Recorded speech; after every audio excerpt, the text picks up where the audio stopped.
Well, good morning to you, everyone. Welcome back. Happy Monday morning to you. Hope you had a great weekend.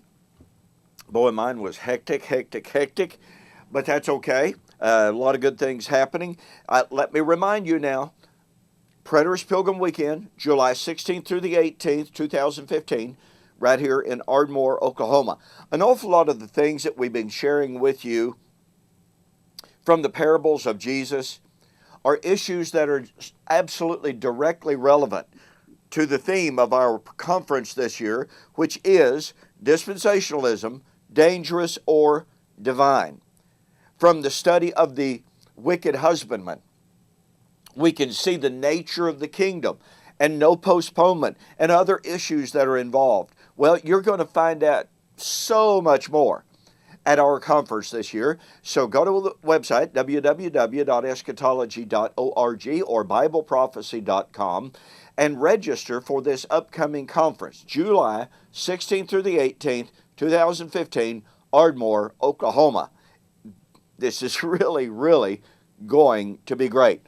Well, while there's a great deal more that I could say about the parable of the wicked vine dressers, I want to move on to the next parable now that deals with eschatology. Pardon me.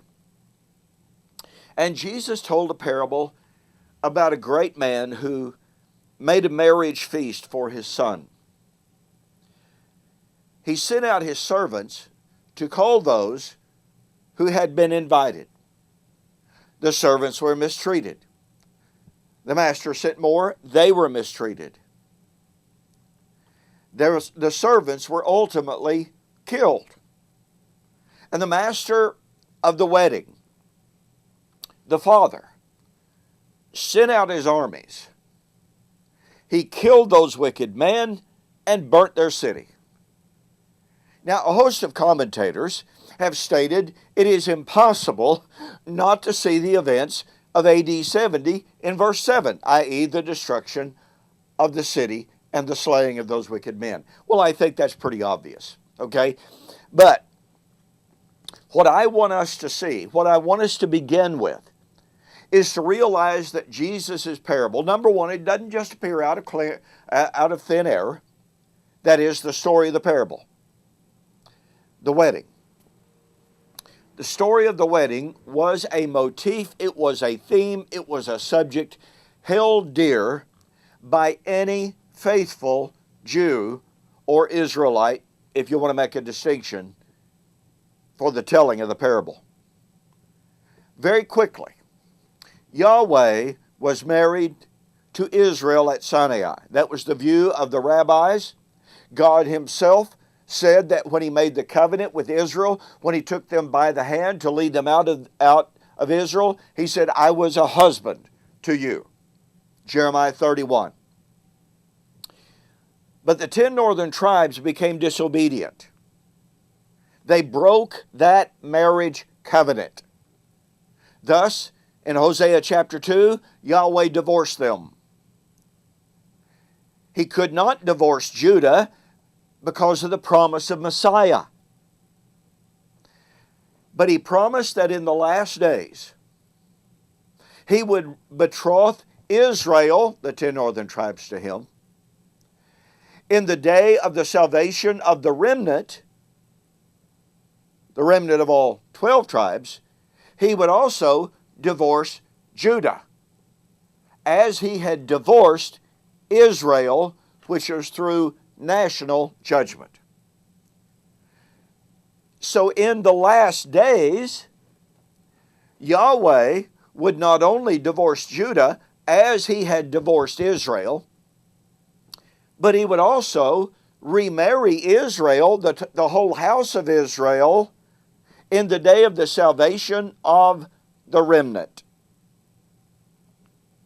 The promise of the remarriage is one of the most foundational, one of the most eschatological, one of the most critical of the Old Testament prophecies and subjects that a person can study. The great tragedy in modern day futurism of amillennialism and postmillennialism not to mention dispensationalism, is the idea that the wedding is somehow unrelated to Israel. Or, as some dispensationalists say, oh yeah, there are two weddings in the future. One between Christ and the church, one with Christ and Israel. No, there's not. There's only one. One hope of Israel. In the lessons to follow, we will be looking at this promise of the wedding, demonstrating that it is eschatological to the core. It has to do with resurrection. It has to do with judgment. It has to do with the coming of the Lord. This is not just about the fall of Jerusalem, setting the stage for sometime later in the far off by and by. No, the theme of the wedding has to do with the second coming, the judgment, and the resurrection. This helps us set the stage for a proper understanding of Matthew 22 and the parable of the great wedding feast. Hey, look, folks, don't forget, I'm offering the 2006 Preterist Pilgrim Weekend, which deals with this parable, as well as the Parables of Jesus, 32 lessons, which deals with the parable of the wedding. Okay, go to my website, eschatology.org or bibleprophecy.com, order one or both, and I'll refund your shipping. Or, if you would prefer, say, Don, I really want the Romancing the Stone CD, and I'll send this to you free of charge. Just mention which one you want. All right? Hey, thanks for joining me for this morning's morning musings. I think you can see our study of Matthew 22. Wow, it's going to be great. We'll see you on the flip side.